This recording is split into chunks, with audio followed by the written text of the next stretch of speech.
தூத்துக்குடி மக்களவை தொகுதியில் அதிமுக சார்பில் போட்டியிடும் வேட்பாளர் சிவசாமி வேலுமணி மாவட்ட தேர்தல் அலுவலர் லட்சுமிபதியிடம் வேட்புமனு தாக்கல் செய்தார்.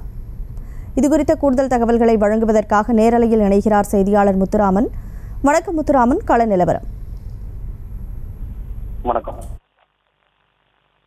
அதாவது தூத்துக்குடியில் அதிமுக சார்பாக மாவட்ட ஆட்சியர் அலுவலகத்தில் பாராளுமன்ற தொகுதி வேட்பாளர் சிவசாமி வேலுசாமி இன்று தனது வேட்புமனை தூத்துக்குடி மாவட்ட தேர்தல் அதிகாரியான லட்சுமியிடம் மனு தாக்கல் செய்தார். தனது வேட்புமனுவை மாவட்ட ஆட்சியர் தேர்தல் மனுக்களை செய்தார். குறிப்பாக இந்த தமிழகத்தில் பல்வேறு கட்டங்களாக இந்த எதிர்கட்சியினர் 2G வழக்கில் இந்த எதிர்கட்சி திமுக உள்ள சிறைக்கு செல்வார் என எதிர்பார்க்கப்படுகிறது. மக்கள் படித்தவர்கள், அதனால் இந்த அதிமுகவுடன் வாக்களிப்பார்கள். வெற்றி வாய்ப்பு 50 இருக்கின்றன.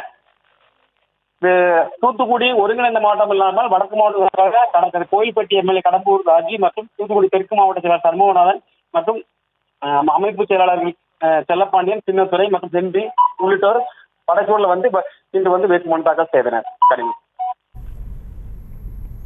விவரங்களுக்கு நன்றி முத்துராமன். செய்திகளை உடனுக்குடனும் துல்லியமாகவும் தெரிந்து கொள்ள சப்ஸ்கிரைப் பண்ணுங்க.